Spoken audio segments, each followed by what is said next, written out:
こんにちは。Xbox 専門 VTuber のたくみしーなです。今回は2025年10月に Xbox で新発売となる期待作と発売日初日からゲームパスに対応することが決まっているタイトルをご紹介します。ゲームパスタイトルに関しては動画の後半にまとめてご紹介しますね。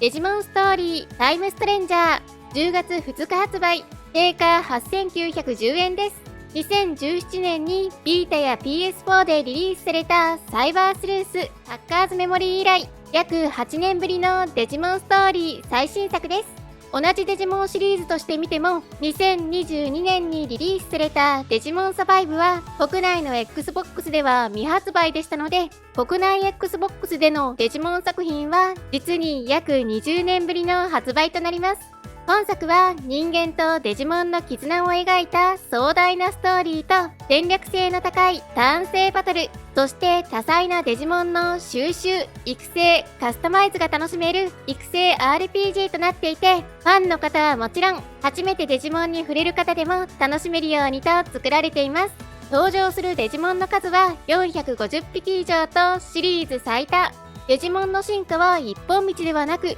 複数存在し、成長限界に達した際にあえて退化をさせることも可能。戦闘の方は相性が重要な単性バトルが採用されているため、どんな属性や種族のパーティーを組むかが重要になっています。ちなみにキャラクターデザインは安田鈴人先生が、そしてボスデザインはオーグレイト先生が担当。本作は現在 Xbox ストアにて体験版が配信されています。製品版への引き継ぎもできるので、気になる方は触ってみてはいかがでしょうか。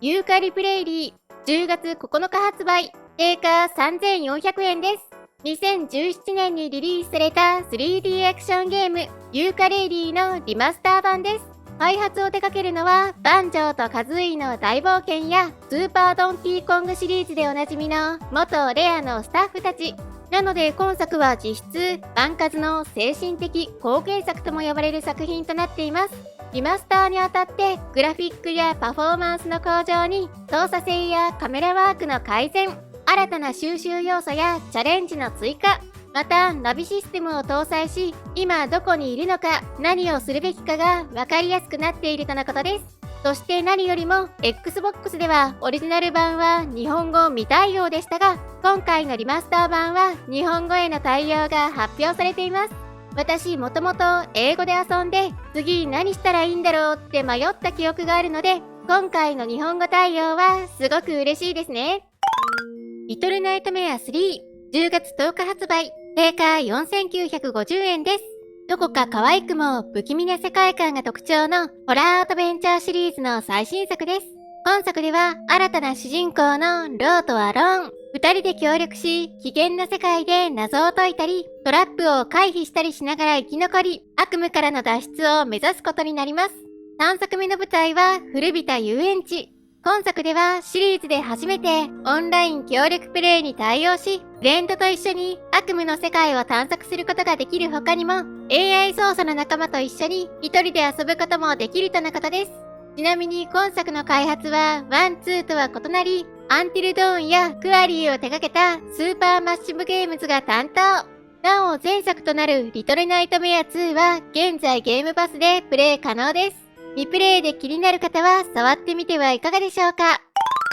バトルフィールド6 10月11日発売、定価9800円です。BF2042 以来4年ぶりとなるバトルフィールドの最新作ですね。前作の64対64の最大128人対戦と比べると、本作では32対32の最大64人対戦に規模を縮小。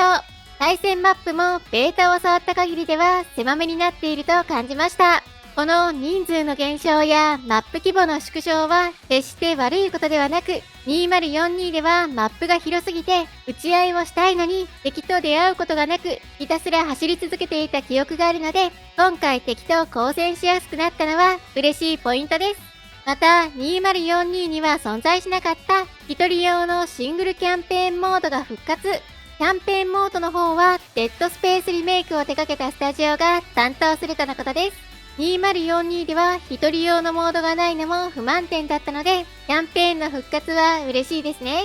なお、EA プレイおよびゲームパスアルティメットに加入している方は、今作を 10% オフで購入することができます。ベータを触った感じでは、旧作の感覚に戻った印象が強かったですが、良くも悪くも過去のままというか、ちょっと新鮮味は薄いと感じてしまいました。今って基本プレイ無料で楽しめる高品質な FPS がすごくたくさんあるので、新時代の BF が果たしてどうなるのか注目しています。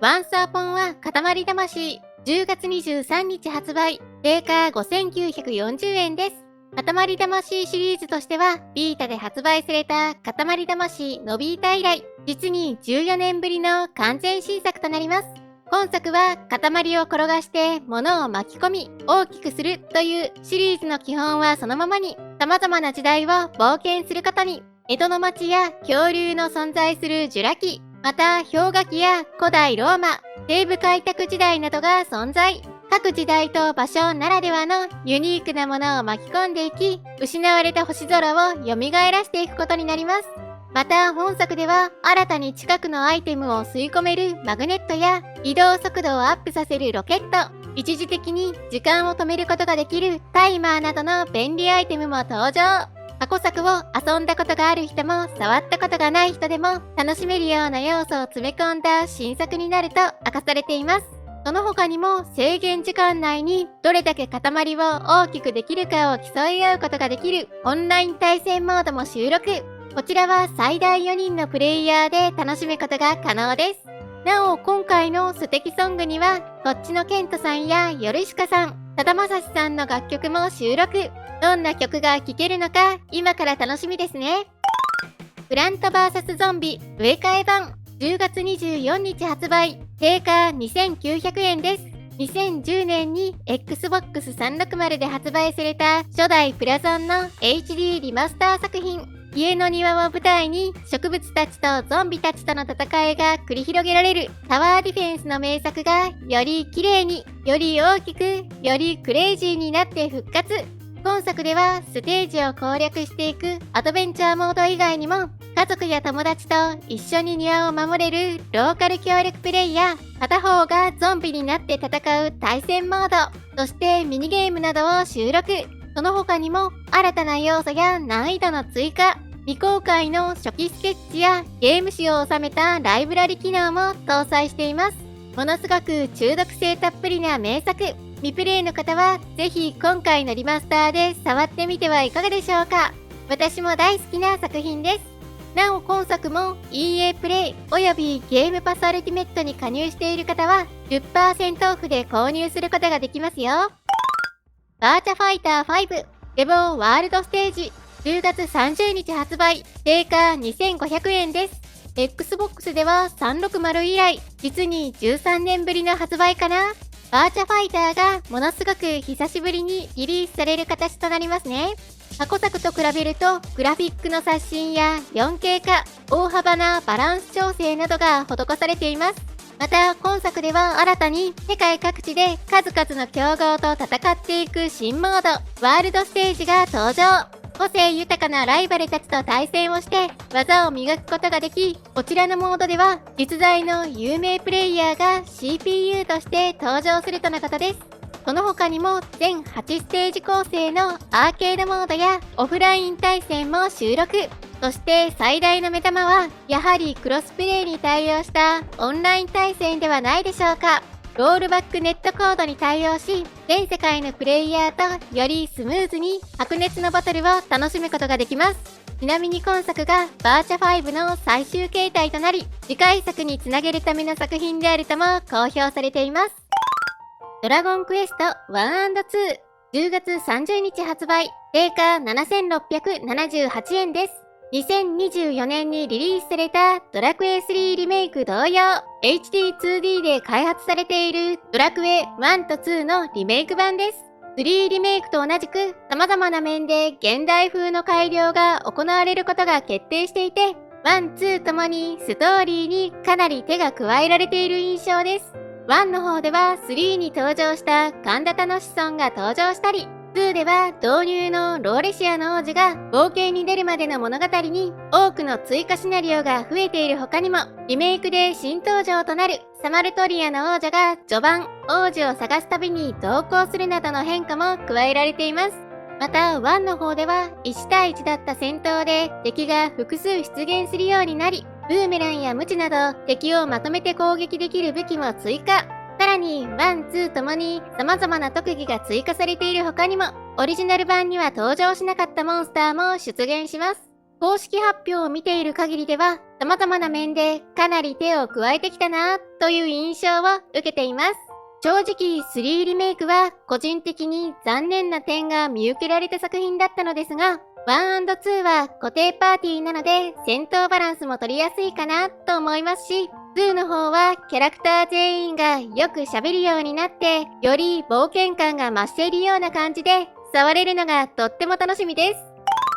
テイルズ・オブ・エクシリアリマスター10月30日発売、定価6930円です。2011年に PS3 でリリースされたシリーズ15周年記念タイトルのリマスター版です。テイルズ・オブ・シリーズリマスタープロジェクトの第2弾作品となります。本作はシリーズ初のダブル主人公作品として、猪俣先生と藤島先生の2名がキャラデザを手掛けているタイトルですね。今回のリマスターではグラフィックの向上はもちろん、オートセーブや各種スキップ機能に敵とのエンカウントをオフにできる機能などを追加。最初から経験値5倍やダメージ2倍などの要素を解禁し使用することができる他にも、オリジナル版の DLC も40種類以上収録しています。次のリマスタープロジェクトはエクシリア2となるのか、それとも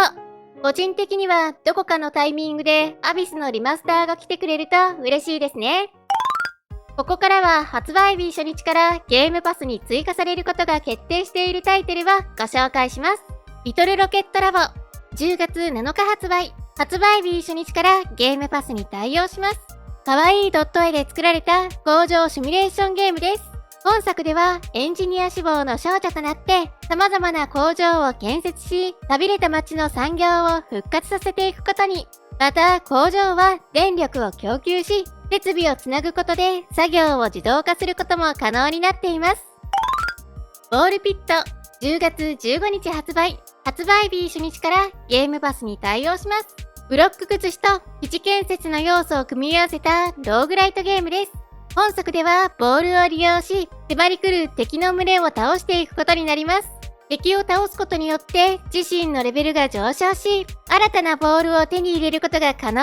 様々な効果を持つボールを合体させて、どんどんと強力な能力を得ることができるようになっていきます。面白そうなシステムですよね。キーパー10月17日発売、発売日初日からゲームパスに対応します。サイコノーツシリーズを手掛けているダブルファインプロダクションの最新作になります。本作の主人公は東大。今作は人類が消えてしまって何年もの時が経った世界を舞台に、足が生え動く東大として世界を探索していく 3D アクションゲームとなっています。忍者ガイデン4 10月21日発売、発売日初日からゲームパスに対応します。ナンバリングタイトルとしては実に13年ぶりとなる忍者ガシリーズ最新作です。本作の主人公は新キャラクターとなるヤクモ。欠損させてからの滅却はもちろん、飛燕や伊豆の落とし、そして絶技引導などシリーズおなじみのアクションを継承しつつ、圧倒的なスピードとプラチナゲームスらしいダイナミックな技や動きが追加されており、これまで以上に派手で気持ちのいいアクションを楽しめる作品となっています。もちろん竜はやぶさも使用可能ですよ。本作に関しては Xbox 様よりご提供いただき、序盤を先行プレイさせていただきましたが、本当に忍者ガシリーズ最高傑作になるんじゃと思えるほどに素晴らしい出来でしたので、発売日がめちゃくちゃ楽しみです。バウンティースター10月23日発売、発売日初日からゲームパスに対応します。メカに乗って戦いながら農業や基地作りもできる TPS アクションゲームです。退役軍人の主人公として砂漠の危険区域で賞金稼ぎをして報酬を得つつ、基地を整備し作物や動物を育て、この地域を活性化させていくことになります。ムーンライター2、10月23日発売。発売日初日から PC ゲームパスに対応します。商人として自身の店を経営しながら、冒険者としてダンジョンの攻略も行っていく、お店経営とローグライクの要素を融合したアクション RPG です。Xbox 版の発売およびゲームパス対応も決定していますが、まずは PC ゲームパスで先行リリースされる形となります。アウターワールド2、10月30日発売。発売日初日からゲームパスに対応します。アバウトやグラウンデッドでおなじみのオブシディアンが手掛ける SF-RPG シリーズの最新作です。前作から5年ぶりのリリースとなりますね。前作と比較してより多くのアクションに多くの武器が追加され、大幅にボリュームアップしています。ちなみにオブシディアン作品は発売後のアップデで日本語に対応するって作品もよくありますが、本作に関しては発売時点で日本語字幕に対応することも決定しています。ということで今回は2025年10月に Xbox で新発売となる期待作と発売日初日からゲームパスに対応するタイトルをご紹介しました。